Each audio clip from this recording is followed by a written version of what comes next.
I have a theory that if you love something, you believe in it, and you live it, the people who are looking for that will find you. And when you feel good, you do good. You give out of a place in your heart that is from a place of healing. So you want to give when you feel good. And it's just a natural byproduct of joy.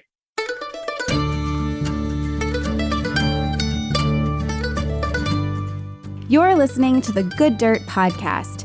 This is a place where we dig into the nitty-gritty of sustainable living through food, fashion, and lifestyle.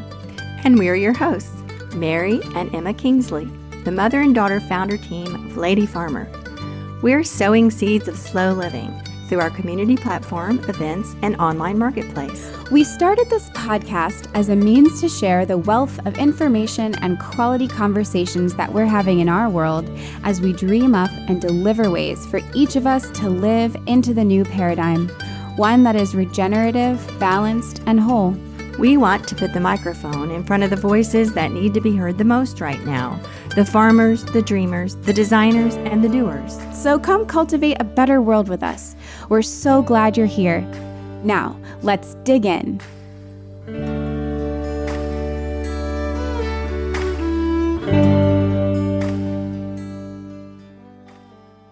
Hello, everyone. Welcome back to the Good Dirt Podcast, and welcome to 2022. Happy New Year. We're so excited to be back after taking a couple of weeks off, and we're really excited about sharing today's interview with you. So now we're a couple of weeks past the winter solstice, and we're already seeing a few more minutes of light at the end of the day.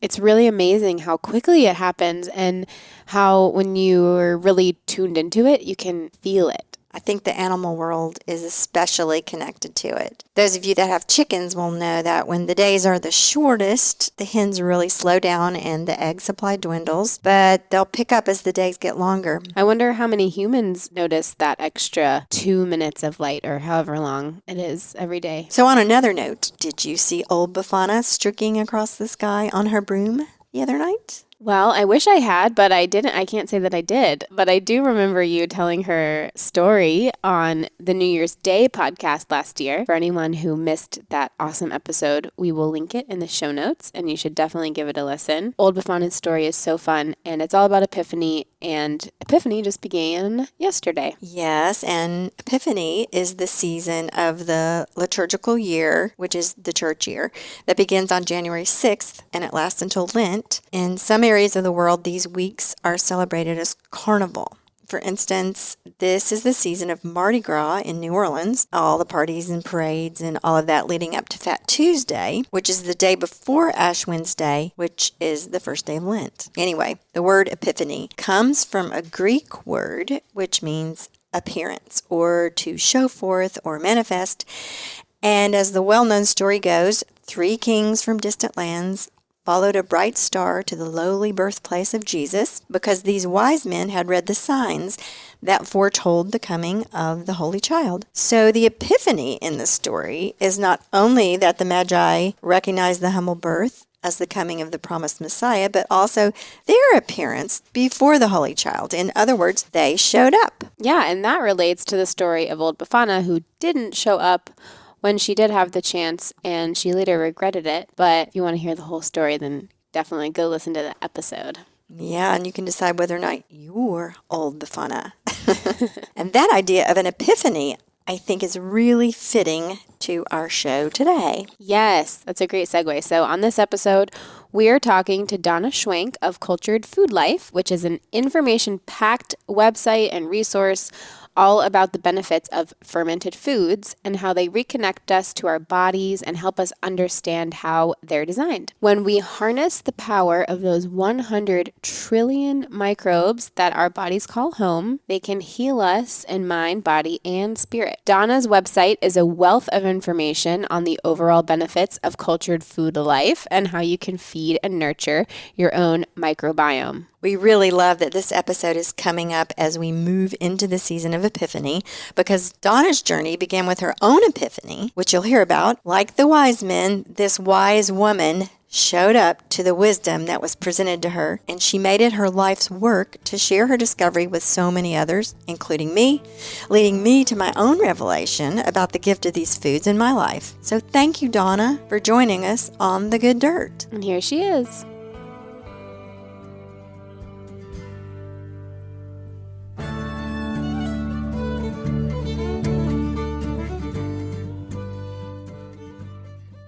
we are here with Donna Schwenk. Is that how you say it?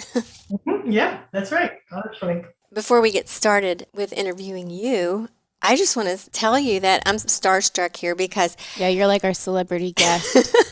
We love you. yeah, Oh, that's awesome. I have to tell you, like, you have really, really influenced my life. Oh, And I'm sure people probably tell you this all the time because of what you do. But I'm going to start out with a little story and then you can go into your story.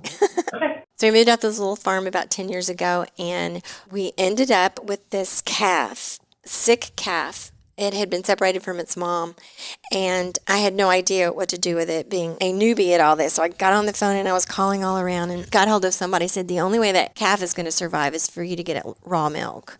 And I'm like, raw milk? What is that? And calling around. Long story short, is I did a deep dive into the world of raw milk and found out how difficult it is to get it. It's illegal in many places, and the reason why it is, and all of this. So long story short, somewhere along the line, I ran across your website, culturedfoodlife.com, talking about kefir cultured. And I thought, I bet if that raw milk is cultured, then it would be safer for me. I'll back up a little bit. Got the raw milk for the calf. I thought, I want to drink this. It looks so good. It sounds so good. And I wrote you and I said, does it make it safer if it's cultured? And you wrote back and it really helped me. And your website is wealth of information. So just fast forward, I started getting raw milk for us and I started making kefir. And I make kefir constantly now. This has been several years, 8 years, I guess. And I love it. It's a daily part of my life. I think it's made a huge difference in my health. My husband loves it. How'd the calf do? Is the calf okay? Calf No? did not make it, but the calf's gift to me was the kefir. Oh, And wow. obviously you don't have to have raw milk, but that was sort of my entree into it, was like I thought it was a way to make the raw milk safer for us. I did have a lady that had a cow. This was really very early in the beginning when I was doing kefir. Mm-hmm. And she got a baby calf like you did. She gave it kefir. Yeah. And in one of their healthiest cows, but it was really struggling. And I was surprised by that because I didn't know, you could do that or that it would help it. But it's Yes. gave it kefir. I never thought of that, but that was something that was really interesting. I have a lot of animal stories on my website too. I have a livestock page, and I have a lot of animal stories, especially dogs, about when they give them kefir. So many things have turned around, especially with kidneys. Mm-hmm. And animals that are really suffering, kefir seems to just turn them around. So it's pretty amazing. It's on my website. The people send in testimonies, and animals are one of the biggest ones that they send in on how well it helps with kefir. So I'm doing kefir for years and years, and also have followed your lead with many, many other fermented things. And I refer to your website so often, and I am one of your members. I forget what you call it. Exotic Pro, yeah. And your recipes are seemingly endless. Oh my gosh. I give out like so many recipes every month to my member. Like You do. month was 47 in one of the books, and I add to them all the time. Do you know what I'm saying? But I do this. This is what I live this way. So I have these recipes actually doing it, because a lot of people will say, oh, you should do this, but they don't really live the lifestyle. Well, we do. So that's why I have so many recipes, because I've been doing it for 20 years. So it's just how we live. So, and they're fun and they're easy. They're, I try to make it easy so that people find it accessible. It's so accessible, so approachable. But we'll back up a little bit and I want you to tell your story. I know your story because I've followed you for so long, but for you to tell your story to our listeners and how you kind of came into this whole world. It's a really good story, and I think a lot of people can relate to it. So you introduce yourself and what you do and go for it. I'm Donna Schwenk, and I'm the founder of culturedfoodlife.com if you're interested. But many years ago, I was, let's see, how long ago was this? 21 years ago. I found myself pregnant. I was 40 at the time. I found myself pregnant with my third child, much to my surprise. So I blame my husband for that, by the way. So I was shocked to be It is his 40 fault. and pregnant. It was 100% his fault. Anyway, And he said, it better be my fault.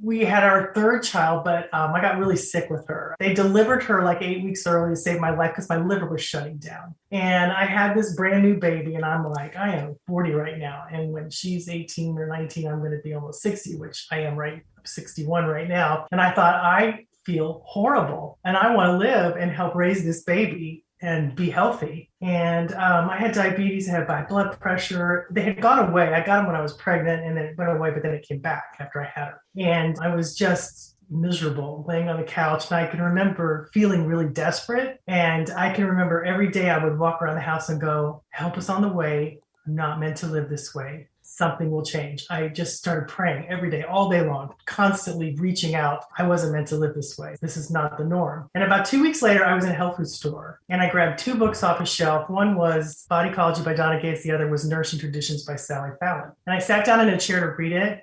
And when I sat down, one of the books opened.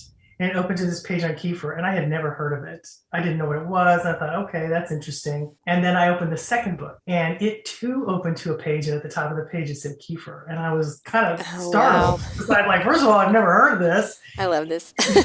Right at that moment, a store employee was walking by, and he looked over at me, and he saw me, and he came over and he stood in front of me, and he said, you know what? That's one of the most important books you'll ever read. You should really pay attention. Oh my gosh. And I was like, okay. And so I bought both of those books and I went to an employee and asked him where this kefir drink stuff was. Bought one, started drinking it, started giving a teaspoon to my daughter, who was like 10 months old at the time. We started putting it in her milk. And in 3 weeks, my husband came into the living room holding my daughter and he said, Donna, Holly's gained 6 pounds in 3 weeks. And that's really a lot for a preemie.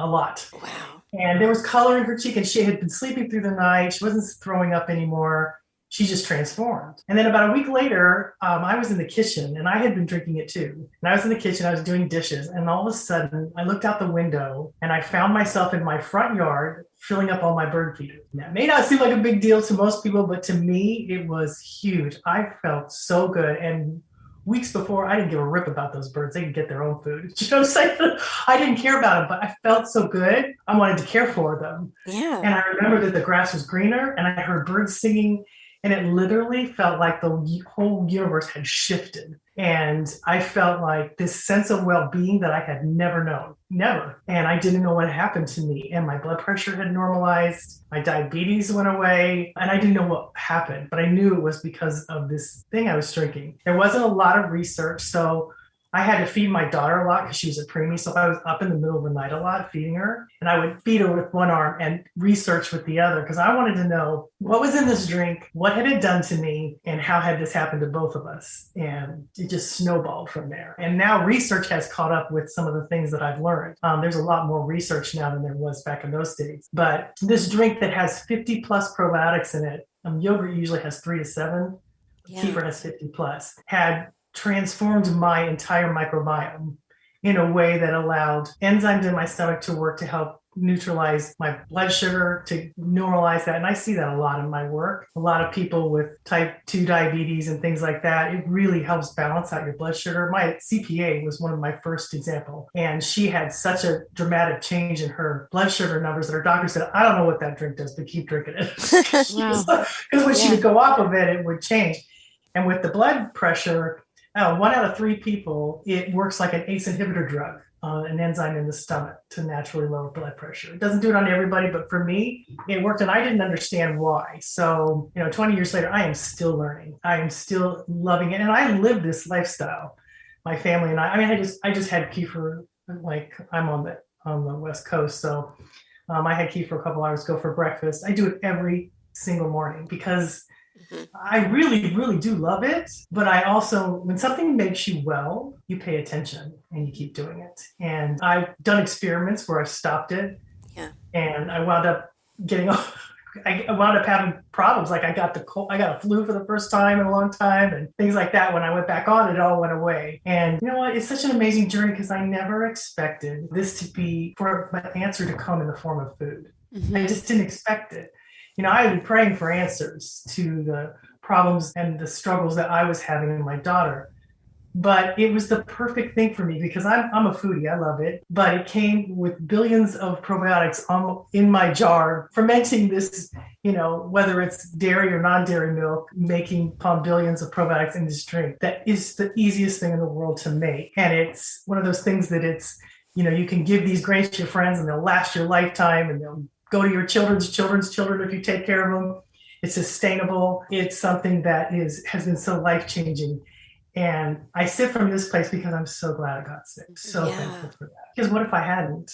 Do you know what I mean? Because not only did it change my health, it changed my entire life. I didn't want to write a book or have a website. Are you kidding? I was like, you're out of your mind. I wouldn't want to do that. But because I felt so good and people kept asking me, I got to the point where I couldn't tell them no anymore. I couldn't tell them because they wanted my help. And I was so grateful that I was well, that it just spilled out for me. And I have a theory that if you love something, you believe in it, and you live it, the people who are looking for that will find you. And when you feel good, you do good. You give out of a place in your heart that is from a place of healing. So you want to give when you feel good. And it's just a natural byproduct of joy. And so that's how I'm here. Oh my goodness. So many things I want to comment on, but a little bit about the chronology of your getting into this whole thing. So you were in the bookstore and you saw the books about kefir and you bought them. And you said then you went and bought some kefir. At what point did you start making it? Within the week, I started making it. Okay. And then where did you get your grains? See, I got my grains from you. I got them from a guy in Australia named Don years ago. And he was one of the only ones that had a really big website on kefir. And he knew a lot about kefir. I don't think he's with us anymore. I think he's passed on, but he had a supplier, I think in Texas or something, because it was hard to find them. Yes. 20 years ago. Wow. Yeah, and I still have those. Those are the original grains. Yes. That I had. They've never died. They double in size every week. Your grains do. So I sell them on my site now. I mean, I've given away thousands of kefir grains, and they are the gift that keeps on giving. So you just put them in your milk, put a lid on, and let it sit for 24 hours. And the next day you have kefir. So same with me. I've given away many, many grains. I got my grains originally from you. You were the only person I learned about kefir grains from you. You're the only source I knew about, probably some others now. And since then, I have been able to locate them at some of the Amish farms around in the area. A lot of them are doing that, which is thrilling to me. Oh, yeah. I've supplemented those original grains. Their babies are all still there, I'm sure. So anyway, more about kefir later, because I have a lot to say about kefir. But you got into other kinds of fermentation too. So how did you segue into the kombucha and the fermented foods, and then now it all comes together into this cultured food life operation? My daughter baked my preemie. I had two older kids. I had a 16-year-old and a 14-year-old. And around that time, my 16-year-old kind of got IBS syndrome. And I took her to the doctor and they said, well, we could take her gallbladder out. And I'm like, what? What do you mean you could just see it if it helps? That's like major surgery. What are you talking about? Because she had all these symptoms and all these food allergies and all these problems. And I'm like, I can figure out something better than this. I mean, because she was having a lot of stomach distress every time she ate. And there was this one lady that I talked to that knew a lot about fermented foods. I'm trying to remember who that was. Can't remember who it was, but it was a long time ago. She said, you know what I would do? I would give her cultured food and see how she does. And I had just started making cultured vegetables and kombucha. I had just started to try making those because they were fermented foods. So I had them. I gave her one at every meal. She had kombucha for lunch, a tablespoon of cultured vegetables for lunch and dinner, just a spoonful. She had kefir for breakfast, sometimes in between meals, but she had one. So every time she ate something, she had a cultured food that helped her digest her food. And within 3 weeks, her stomach stopped hurting. And within 2 months, her food allergies started going away. And in a year, she could eat anything, and all of her symptoms were gone.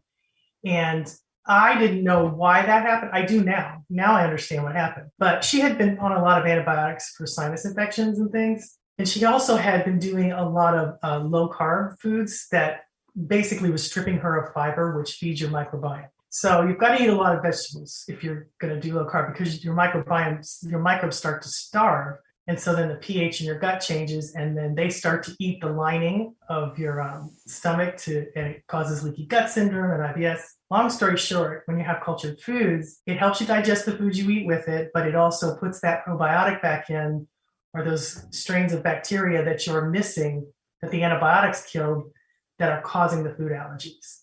because now I have research after research after research that a lot of food allergies are caused by overuse of antibiotics or a bad diet, and you're missing certain strains of bacteria. I'm actually doing a whole article about that this week.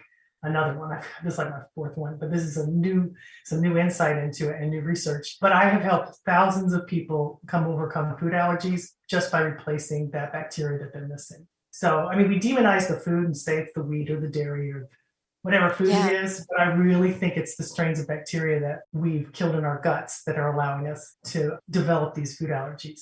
So the kombucha and the cultured vegetables, I really started doing them to help my older daughter. Mm-hmm. And everybody loved them, and it was life-changing. And there's so much I could say about those two foods, because each one of them has different strains of probiotics that the others don't have, and they do different things. And they're so important. In kombucha, there's Saccharomyces boulardii, which is one of the most used probiotic yeast in all the world, even in doctors. It's the most researched of all probiotics. It is so powerful for so many ailments. And then in cultured vegetables, Lactobacillus plantarum is just one of the most powerful species of bacteria that you can have, but it doesn't last very long in the body. It only lasts 3 to 4 days. But when it does stay in there, if you have it every few days, it basically takes pathogens and takes them out of the body that it's accumulated in. It's very, very powerful. Anyway, each one does something different. Each one I love for different reasons. But each one has healed somebody in my family. And I just did it to help somebody. And that's what happened. I'll add here that you call it the trilogy: the fermented foods, the kombucha, and the kefir. And you have implemented these things into your own life, and you have created this really information-packed website to help anybody do this easily without much money, and just something people can do. Very sustainable too. You don't even have to use organic vegetables to make cultured vegetables, because the pesticides and chemicals are eaten out by the fermentation. So it's so easy to do. But people are very, very afraid of it because they're afraid they're going to make themselves sick. And actually, fermented foods are safer than raw foods because the good bacteria dominates and keeps out pathogens. Botulism is a scientific impossibility because you're not heating the foods. So that can't happen. But because there's so much good bacteria in these foods, it's not just me saying this. Even I have articles on my website stated from the government that there's some of the safest foods you can consume. Mm-hmm. You just need to know how to do it, and it's very easy. Yeah, I've heard that. There is a lot of fear around it. And sort of a re-education about it is necessary. Yeah. I have a question, speaking of re-education. I know, at least in my experience in watching my mom go down a similar path to you, thanks to you, mm-hmm. It's actually surprisingly hasn't been as easy as I think to convince others. Like sometimes it's like, I call it the kefir talk. Mom does it a lot. There's people at the house. It's like, I feel like here's the PowerPoint slide. It's just like this thing. And some people really catch on to it, maybe a small handful of the most of the stories. And this isn't not to like call my mom out or anything. You're a wonderful teacher. But a lot of people don't take care of their grains and they say, and they don't get to it. And I mean, I imagine having with the site and everything, the people that are finding you and the people that you're interacting with on the internet they're bought in, they're doing it. But I wonder what your experience is with friends and maybe not immediate family. Initially, I gave the grains to my friends and I watched my kids' friends and their kids get well. Yeah. That was thrilling to me because it was doing things that I didn't know it could do. Yeah. The first person I gave it to, I wasn't going to tell anybody because people were kind of giving me a hard time about it because they were like, what do you mean fermented food on your counter? Are you out of your mind? And yeah. Mm-hmm. It's such a foreign concept. But there was no way anybody could convince me that these foods weren't powerful because they made me well. So I'm like, I don't care what you say. So I thought, okay, I'm not going to tell anybody. That didn't work out very well. But I remember in the beginning, I thought, so one day I was sitting at, I think it was a dance class or a drama class with my daughter. I had homeschooled my kids. I also did that when nobody was doing it. So I was kind of, I had a lot of friends who were into things that were unconventional a little bit because we homeschooled. Mm-hmm. And so we were in a drama class and when this little boy was coughing so bad, I thought he was going to lose his lung. I mean, it was just, he had asthma and a cold and I couldn't take it anymore. And I said, you know what? I said, I found this thing that's really helping me and my family. And would you like to try it? And she, of course, was like thrilled. I said, it's just food. It's kind of like yogurt, but stronger. And I started giving to him. Well, within a week, his asthma calmed down. And she started making it and drinking it every day. And they had been doing it for 7 months. And she kind of stopped. Mm-hmm. And one day, her little 7-year-old boy who had the asthma came into the kitchen and he stood by the refrigerator with his hand on the door and he had big crocodile tears rolling down his cheeks. He said, Mom, I feel my asthma coming back because you haven't made me my kefir. I need that kefir. It's coming back. Oh my gosh. Had that thing. This way he was just sobbing because he could feel that pressure in his chest and stuff. And he knew that that had made him well. And she had quit making it for a while and it started to come back. And that convinced her. Mm-hmm. And then my other friend that I told, her daughter had severe food allergies and she got better. And then another friend who had a little boy who wasn't even talking, he was 3 years old, and he had kind of autistic symptoms, but he really wasn't, but he just wasn't developing properly. He had a really big belly and a large head, and he just looked like he wasn't getting any nutrition. Mm-hmm. So she started giving him, and he was allergic to just about everything on the planet. So she started giving him, I told her to try, she tried, I think, 5 different specialists, doctors trying to help him, and nobody could really help him. And so she said, okay, I'm ready to listen. And so she started making him coconut kefir. And within 9 months, all of his allergies went away. He gained weight. He started talking. He wasn't making sentences. Mm-hmm. And by the end of the year, he was reading, and he was young. He was 4. He wasn't even talking the year before. So I knew I was onto something because things were happening that I didn't understand and I didn't know, but I didn't tell a lot of people. And to this day, here's the thing. The people who are ready for this will come to you. But if they're not ready, it will just slide over their heads. They'll think you're a weirdo. Yeah. They'll criticize you. And that happened to me a lot, but I was well and they were not.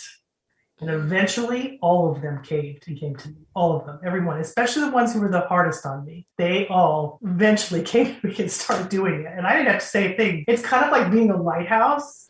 Yeah. You can't fix anybody unless they're ready, but you can fix yourself. And once they're ready for it, and then life is the best teacher of them all. I didn't have to convince anybody. The food did that. Yeah. You know, my friend's little boy saw it.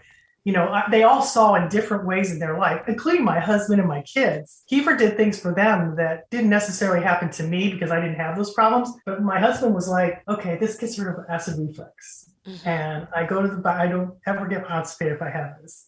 So he started doing it because of those things. So one by one, whatever ailment they were having, a lot of times it fixed it. And so I didn't have to convince them. The food did that. I always say I'm just the messenger. You know what I'm saying? The people who are ready for this or looking for it will come to you and find you. But if you try to convince a man against his will, I think Ben Franklin said, he'll be of the same opinion still. Mm-hmm. He won't hear you. They won't hear you. They'll go. Yeah. So, but I kind of got a lot of pleasure through the years to watch all of them one by one come to me. It was pretty, especially the hard ones. That's so they were cool. kind of hard on me. Yeah. And that reminded me too, I had a question from earlier back in the very beginning when you first started like taking a little yourself and giving it to your baby. At what point did your husband start drinking it? Like way early on? Or was it like, this is just a thing for the baby? When I started making a smoothie and he started, of course, I had to make him the smoothie. Yeah. If I made him the smoothie, he drank it. Okay. So it was pretty early on that he did that because I would just make a double one. Yeah. Now, this morning, I said, you want some of this smoothie? I made too much. No, I already had it. This creates joy in my life. Now, I can't act like that's a big deal, but he's been doing that for years where he'll drink it plain, which I don't even do that. My dad's the same way. My dad loves the plain one. Yeah. And my son likes the plain one, and he likes the plain one. Now, funny. I have a whole concoction I make. You guys, I make about the same thing every single day because I like it. And I have pomegranate trees here, and I have so many pomegranates. And if you've ever tried to get seeds out of pomegranate, it is a lot of work. So I've been doing a lot of pomegranates and putting them in my kefir, and that's really good. Oh, yeah.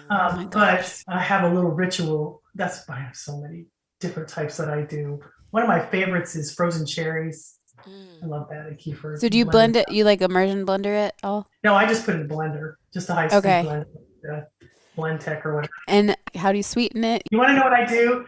Okay, I'm a big fan of collagen, and I get vanilla collagen, which I love, and I put a scoop of that in there. And then you'll be hearing about it. I have a new podcast and blog coming out this week. It's really important.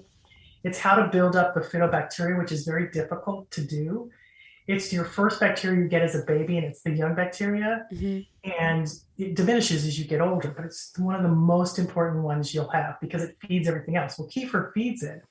But if you don't have the strains, you can't really make it grow very well. So I figured out a way to make it grow. And one of the things that it loves is Beetle Powders, which is just berries that are ground up into powder.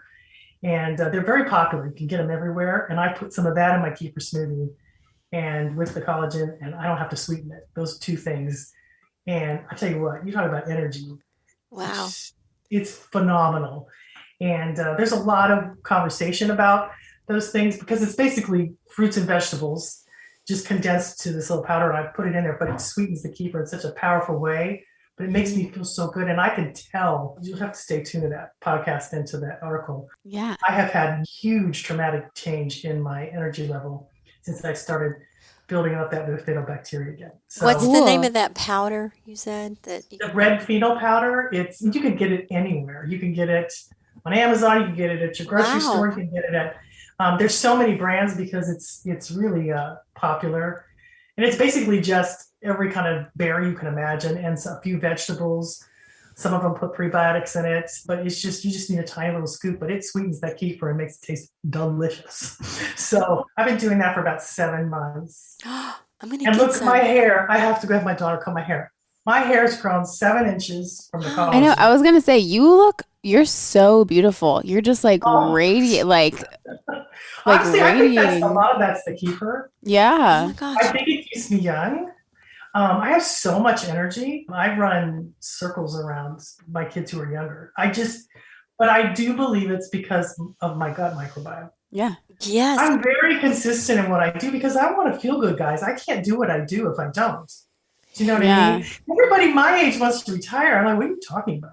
I feel like a newborn just got started. You know, once I started into this stuff, I felt so good that I wanted to do things. Before, I just laid on the couch. I didn't want to do anything. I was exhausted. And the next thing I knew, I had 3 books out and a website, and I didn't plan on any of that. I was fighting against it because I didn't want to do it, but I really wanted people to feel good because I want wellness to be the norm, not the exception. Yeah, definitely. That's not happening anymore. Everybody's scared. Once you understand the power of your own body, what it does and how it works, and the more good bacteria you have, the more you build up your immune system because you get more T help cells, because you have more T cells that fight diseases, pathogens, viruses, everything, the more good bacteria you have. And once you know that, those chains fall off. You're not afraid of things. Because you understand the power of your own body. It's absolutely amazing. It's unbelievable. You age better, you feel better. This thing that we feel bad as we get older, that's not true. Yeah. It doesn't have to be. But people don't believe it, so they don't try. You just mentioned that you run circles around your younger kids. Do they drink kefir? Yes. All of Okay. them. But you drink the most? You drink more than everyone? Yeah, like my daughter will do it it keeps her skin clear, so she'll do it every couple of days and then she'll get breakouts if she doesn't do it. So that's why she does it. That's so She's funny. 20. And my Macy does, my oldest daughter, she's 30, I don't know, 35. She drinks it. I should ask her. Yeah. She drinks it, but I think she's not as consistent as me. She does a lot of kombucha, a lot of cultured vegetables, but I think kefir's the most powerful. So I don't know that she does it every day, but I'm sure she does it at least 3 or 4 times a week. My husband does it every day. I know that.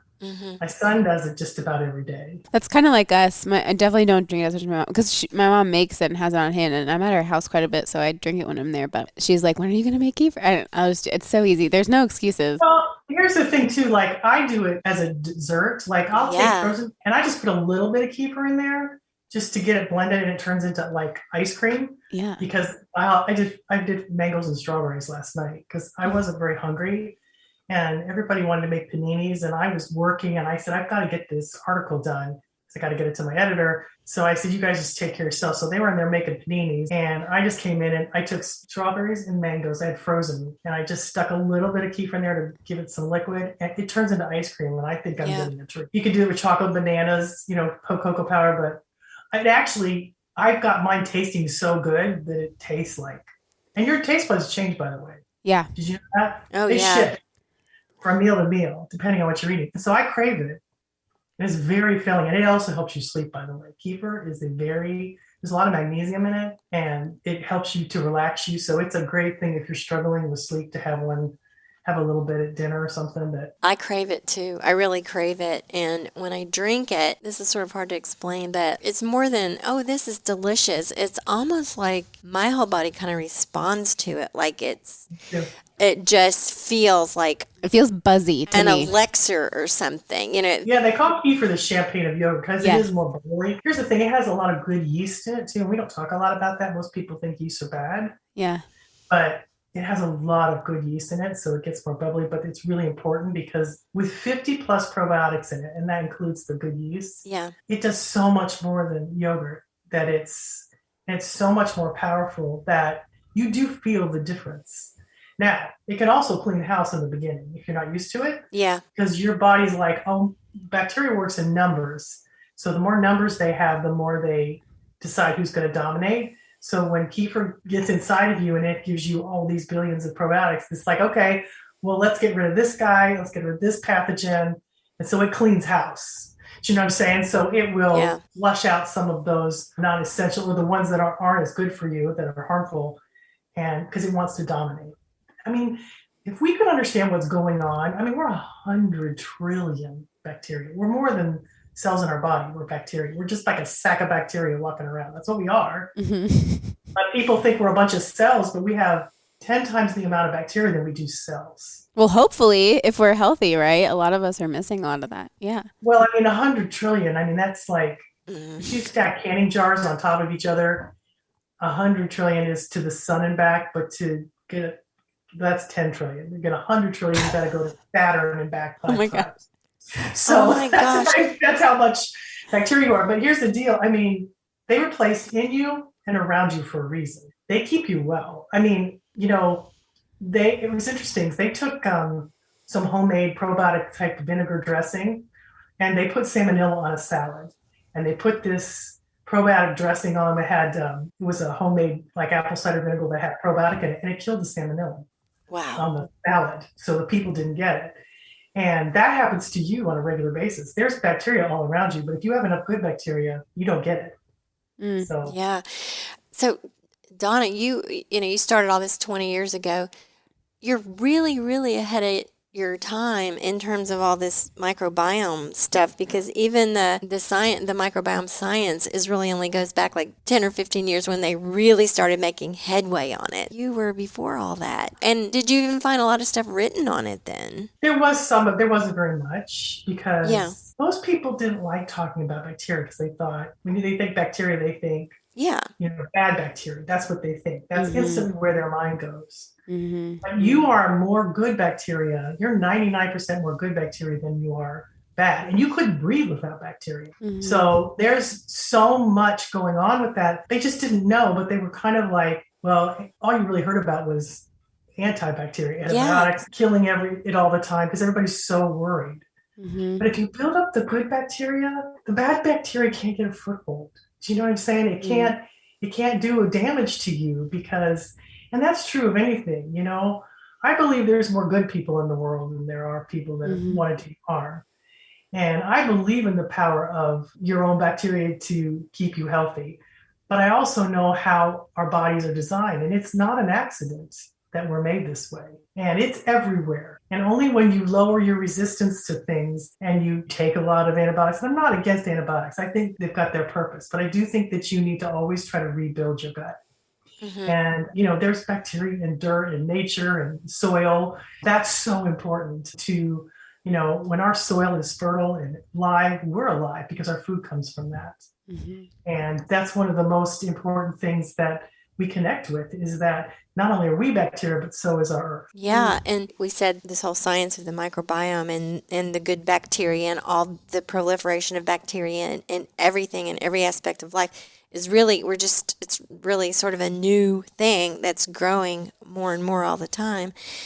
And especially, or in addition to our understanding of the soil, like you were just saying, and living soil produces living food, which is what contributes to our health, which is what helps us thrive and our microbiome grow and all that. So my daughter's 30 and she's my youngest. You go back to the 90s, that was when the use of the glyphosate, the Roundup on our crops began to really accelerate, like particularly grains. And that was also the same time they were telling us that we needed to have 5 to 8 servings of grains a day and all that kind of things. So the advice, the conventional advice was to really eat a lot of these things that had this chemical on it, this chemical that the use of it was growing all the time.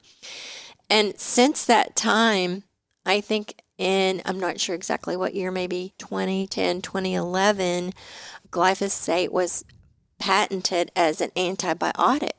So by that time, for around, somewhere in the neighborhood of 20 years, we had been advised to be eating these things, a lot of these things that had been grown with the use of what was essentially a patented antibiotic. So, and then we start seeing all these health problems. Gluten allergies like skyrocket. Yes. So what I'm curious about is that you really don't hear too many people connecting those dots. Say, well, wow, we've been told to be eating basically Yeah, we demonized the food. Yeah. We told everybody that it was the wheat that was doing it. Exactly. Which it was, yes.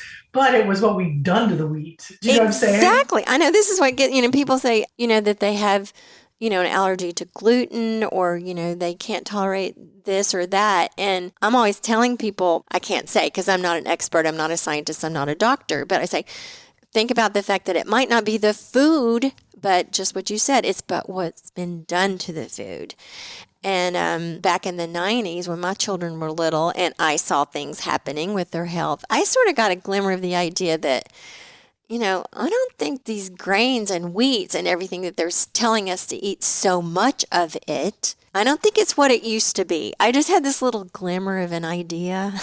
And I was a busy mom. I didn't know where to go with it. And there was no information on it. There was, we didn't have Google. It wasn't where you could just look up what the heck's going on with the wheat. It just, I didn't know how to get that information. It was just an idea I had. And now here we are, going on 30 years later, I feel really affirmed in my suspicions and it's really played out. And, probably what I'm doing today, the podcast was probably born way back then when, you're just observing these things and you see these problems arise and all these children, your children's friends that have this or that allergy or they're sick this way and that way. And so I really am an admirer of you that kind of got a grip on this in the early 2000s and just went with it, even though it wasn't really out there very much. It has really played out that this is a real thing. Well, my daughter was one of those people that got gluten allergies in the 90s.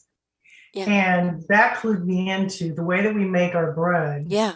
Very different from the way we did it many, many years ago. There used to be 2 workers to make bread because they would let the breads rise. Basically, they used a culture, like a sourdough culture, to rise the bread instead of these instant yeasts because they didn't have them back then, which is kind of hard on us. The instant yeasts are very hard on the gut because they kind of explode in the body because they're not natural. They're hybridized and they're made differently. But years ago, they used cultures to rise the bread. And so they would have 2 shifts for bread workers.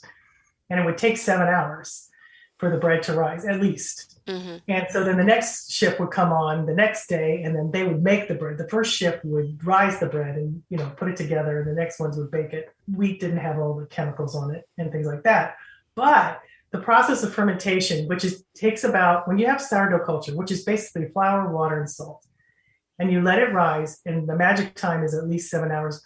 I do my bread for 10 to 15 hours. So I let it rise overnight in my kitchen and I use a little bit of sourdough. It breaks down all of those chemicals, just like it does in cultured vegetables. The fermentation process itself breaks down all those phytase enzyme inhibitors that wreak havoc on our gut. It really changes the way that it works in our body. So that was something I found my daughter could eat. She could not eat gluten but she could eat sourdough bread, or she could eat sprouted bread, which is kind of this similar process because you sprout the grains, which breaks down all those phytates and enzyme inhibitors. Because most wheat that has not been sprouted or has not had a culture, you can't access the minerals and the vitamins in it because they're locked up in the grain. You need bacteria to break it down. And so when you're eating regular bread that's not been used with either sprouted grains or sourdough bread, you're not going to get all the vitamins and minerals from it because it's locked into the grain, and the phthalates and enzyme inhibitors won't let you have it.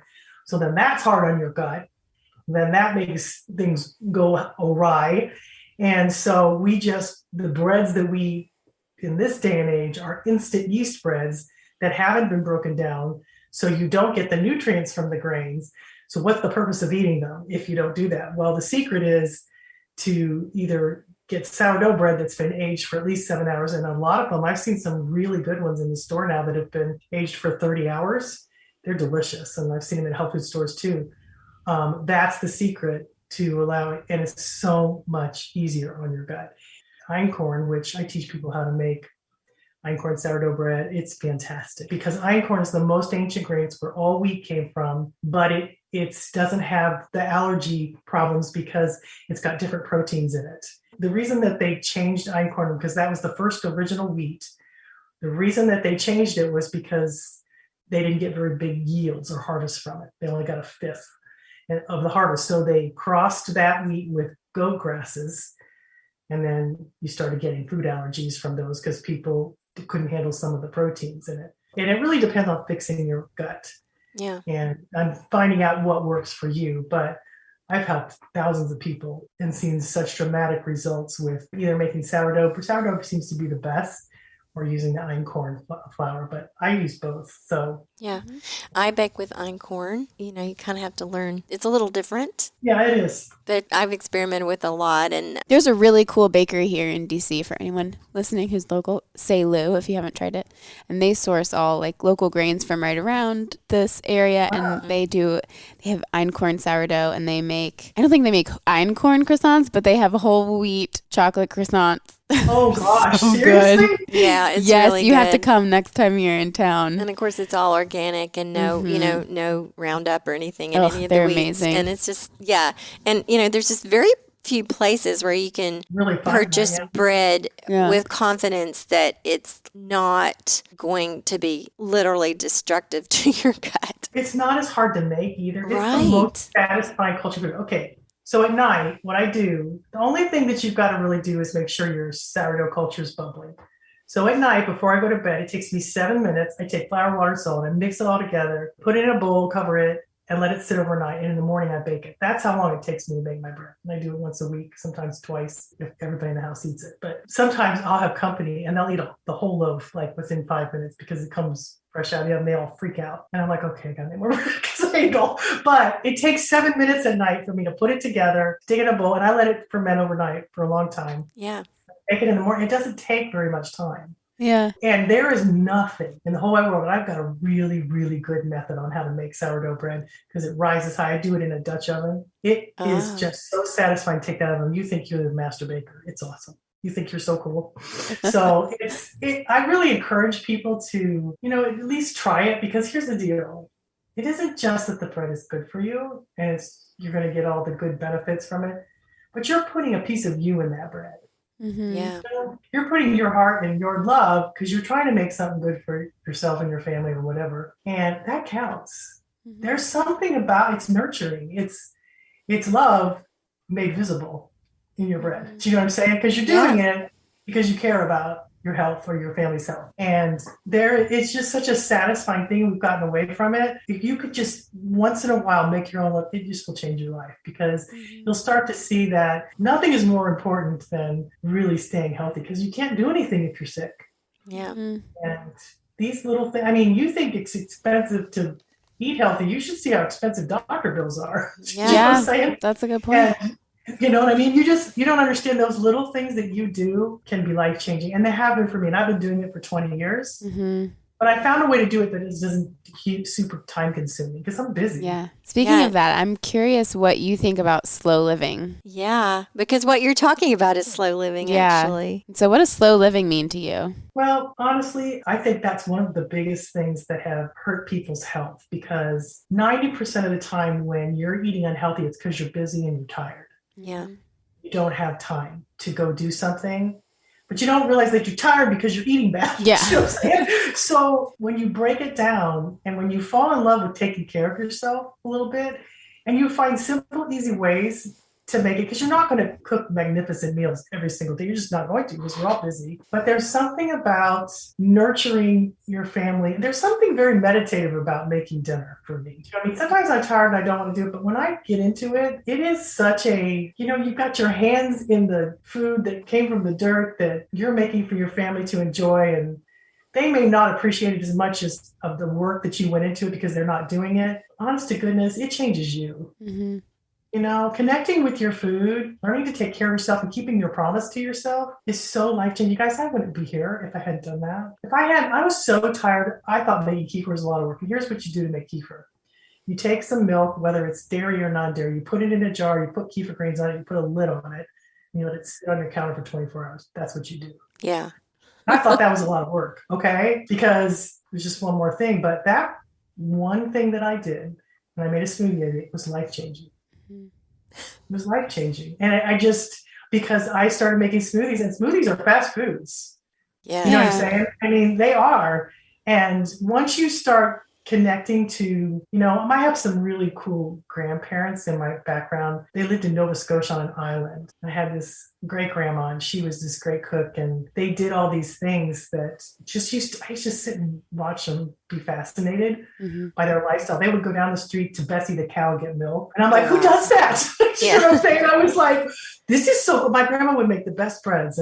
But she lived on an island in Nova Scotia where there was less than 100 people. Yeah. Mm-hmm. I would watch her, and I would just, I had 3 sisters, and none of them connected, but I would just sit and think, why is this so cool to me? Do you know what I'm saying? Because there was something about it that was nurturing to me, because grandma filled the cookie jar. Grandma made homemade breads. Yeah. And the bread in Nova Scotia was better than the bread in Virginia and Maryland, where I grew up. Yeah. But because grandma made it, That is so grandma cool. made it the old-fashioned way. And everybody was like, oh, that's too much work. But it was just ground into me that was important. And I don't know why it was important to me and not everybody else. Yeah. But I think it was breadstones that were paving the way for this. Yes. Why did I collect cookbooks my whole life? And why did I collect dishes? Yeah, yeah. Why did I do that? I didn't know why.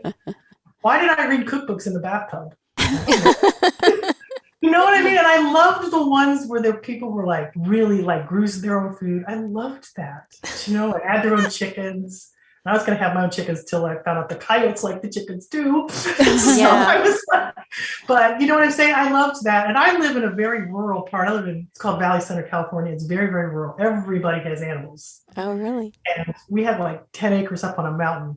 And every morning I hear goats and cows and horses, and I hear them and I think, it just makes me feel connected to that part of life that I think is so important. Do you have animals, and do you do? I have dogs. We have a beautiful barn that all my neighbors are mad at, that we have this beautiful barn. We don't have animals in it, but it's a lot of work to have horses. Oh, yeah. Plus we have a lot of coyotes. We have a lot of coyotes out Yeah. here. So the first time they eat my chickens, I would have a meltdown. So, I mean, I know there's ways to go around it, but we have snakes. And so I would like to someday, but I'm just too busy and my husband's too busy. Y'all moved not too long ago, right? Weren't you in the Midwest somewhere? Yeah, so I was in Kansas City. We moved here in 2017 to be near our kids. Our 2 older kids moved out here and they started whining. And we were both, my husband and I were entrepreneurs. We could do it anywhere. Yeah. We're like, well, my family's all on the East Coast. Now they think I've lost my mind and moving to the West Coast. Okay. Yeah. They think I've moved to, halfway across the world. Yeah. Do you have a garden? Do you grow foods? Yes, and my daughter does a huge garden. We have a lot of composting, and it's kind of cool. Now they've done this thing where the people that pick up our trash we have compact bins. Huh. So everybody in the neighborhood, everybody here, this area now gets their compost in the thing and they take it and use it. Oh my gosh. That's so exciting to me. Love California. That's so cool. I mean, you guys, it's so wonderful. Like I did all these pomegranates the other day and I had all these things. Sometimes I have to be careful with my gardens because I have to raise them because I have so many creatures here. I had never seen a roadrunner until I moved out here. They're the coolest things. They're hilarious. But I have a lot of squirrels. We have an orchard, so I have a lot of fruit trees. So they take a lot of time, but I have a lot of excess. So being able to compost a lot of that, and I have some compost, but this is just, I think that's one of the coolest things that California's done. Yeah. Is for people to put it back into the earth. Yeah. That's a great segue into our next question, which you've referenced it many times, but I'd love to hear what the good dirt means to you. Oh, I think that's so important, guys. I think that's so much where the cells of our body are made from the foods we eat, right? So whatever we're eating, if that soil is rich in nutrients and minerals, and we've lost a lot of that through the years, it changes everything in your gut microbiome. I really watched my daughter got a garden about a year ago. She just brought me over some lettuce. And she's brought peppers, and every week I get something new. And she has a big swap meet where I have so much fruit that we can't eat it all, even though I really do try. But she'll take some of my lemons or my grapefruits or my orange, we got tons of them, and swap them for other things and brings me them. Oh, I love that because I get all kinds of stuff from their gardens. And then I give them stuff from my orchard. And my daughter's been growing stuff like crazy. I actually just got my sister, who lives in Pottstown, Pennsylvania, a gardener's basket. It's one of these long baskets where you can fill up vegetables in. And she just got a whole bunch of butternut squash from her compost pile that automatically grew out of it. Yeah, that happened to us last year. Yeah, she had like 5 of them in this basket I got her. But I think that having good soil, guys, it's everything. I believe that disease starts when the soil starts to get bad and we start to miss the nutrients we need, and then pathogenic things can take over because the soil's not healthy. Then we eat it, we don't get the things we need, and then we get sick, and it just starts from there. Do you know what I mean? I think we're all in this together with the soil and our bodies and our food, and we're just not paying attention because we're just used to going to the grocery store. And nurturing the soil is so important because that's where our lives and our bodies are made from the foods that we eat and the animals and that they consume, what they're consuming out there. It's just so important that we take care of our soil. I'm so excited that they gave me a compost bin. It's just so stupid. And the ants will get in it sometimes too, but I've gotten this special place. My husband's, we're going to have a mess because our compost, the ants love it. But I said, well, we've got a special place for it, but I hope this spreads. Yeah, that's what the good dirt is all about, what you just said. Good dirt in the ground, in our bodies, and taking care of our food waste and just making the cycle complete and all of that. It's not hard either. You're just throwing away your leftover eggshells. And it's a huge problem. I mean, food waste is a tremendous problem. People aren't really aware of how big of a problem it is. They talk about, methane gas contributing to climate change. Yeah, the methane gas from our food that's in landfills. Yeah, that's the biggest producer of methane gas, more than cows or whatever. Yeah, it is. I want you to speak to fermented foods as a way of preservation.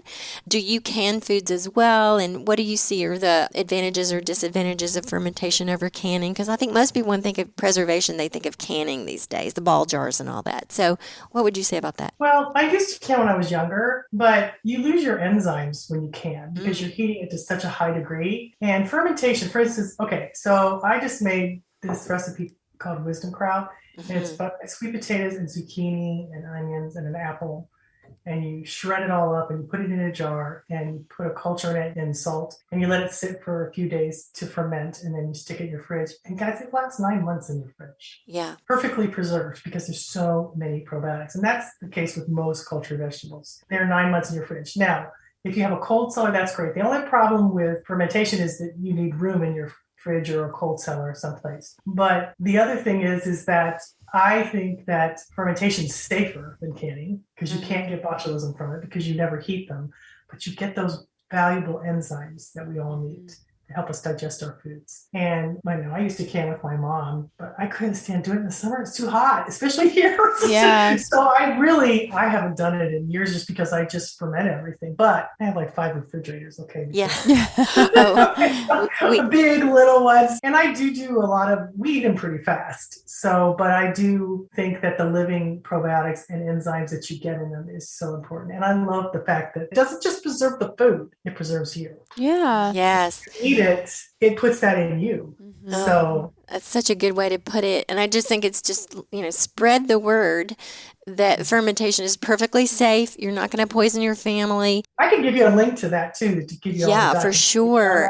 And then if you have room to store it, it still lasts 9 months. And you might not have the canned goods in the pantry for 5 years or whatever, but it's a wonderful way of preserving your food. And if you're like us, we pretty much eat, like we preserve something it doesn't last a year. Yeah, because we're it's gonna so tasty. we're gonna eat it before its time's up. In other words, especially like, I make a version of what you call your wisdom crowd. I call it fermented slaw. It's just a bunch of cabbage and carrots and stuff, and it doesn't last. I mean, we eat it. I think, oh, this is gonna last like months, and it's gone in 2 weeks, but that's what it's for. So it's okay. I have this one cherry tomato recipe that I cut cherries in half. I put garlic and basil and salt and just cover it with water and a little culture. And in 2 days, you have the most delicious bruschetta topping. Oh, it's so good.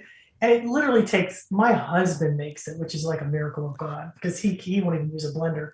But he likes it so much, he'll cut up those tomatoes and make bruschetta because he likes them. And then we'll put it on sourdough toast with like goat cheese or something. Oh my God. Oh my gosh. So good, especially with cherries. Tomatoes are in season. So is that on your website? Is that in the Biotic Pro section? Which is it's for everybody. Oh my gosh. Okay. I've got a little video of it. So that's for you guys. I have like over 350, 60 recipes that are free. Yeah. And I have probably that much for Biotic Pro. Plus I give them ebooks every month. I've pretty much given everything free that you need to know how to do. And then just the extras I give to my Biotic Pro, but I have a lot of information on there for everybody. So that is culturedfoodlife.com. Yes. Yeah. Donna, this has been so much fun. I feel like we could talk all day. Is there anything else before we sign off here that you want to leave with our audience, that you want people to understand about the work that you do, or anything else you'd like to leave with us? The number one thing I would want to say is just don't go through your life not feeling good, because you just don't know what you're missing. Because when you feel good, everything in your life will dramatically change. And if you wind up having a website, writing books, not my fault. That's just what happens. You know what I'm saying? It does. It is a side effect that when you feel good, it opens up your heart and all you want to do is give. So because you want other people to feel like you feel. Yeah. When they feel that way, they change the world. That's how you change the world. You change you. Don't worry about what everybody else is doing. You change you. I've never thought about it, but that really reminds me of sort of what happened with Lady Farmer. Is my parents had we're going to go get a little bit of land and do things a little differently. And then we were like, we want to talk about this and share it with everyone. So yeah, because it made you happy. Yeah. Yeah. Well, and that's where we all have special gifts. Yeah. All of them. You have a gift that I don't have, and I have one you have. And so we each contribute the things that we love and do. It's so true. It makes everything better. And when you feel good, you do good. Yeah. And that's the most important thing, because when you don't feel good, you're just going to fast food. But the soil and good food and learning how to take care of yourself is everything. Yeah. Amen. It makes you love your brother more, Yeah. It does. It makes you love your brothers and sisters more than you would if you didn't feel good. That's so true. The way you're sitting and the thing that's over your head in the background. Oh, yeah. It looks like a halo. Yeah, it does. So I've been sitting here speaking to an angel for the last hour. Well, thank you so much for coming on today, Donna. This was so wonderful. I can't wait to share this with the world. Yes, and as always, you're so full of information and have so much to teach all of us. And you have taught me personally so much. So thank you. We might need to have you back sometime, too. Yeah, there's so much to talk about. So thank you so much for your time today, and we will be in touch. Okay, thanks a bunch, you guys. Thanks. Bye-bye. Have a good day.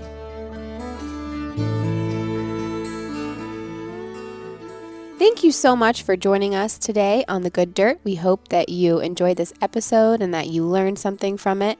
If you did, we really hope that you will share it with a friend who might also appreciate it and learn from it. And we're just so grateful to you for being here. If you want more things Lady Farmer and Good Dirt, you know where to find us in the Almanac, which is our private membership community. All of the information on that is on our website, ladyfarmer.com. And yeah, we'll see you next week. We can't wait to spread more good dirt with you. All right, everybody. Thanks for coming. We'll see you next week. Bye.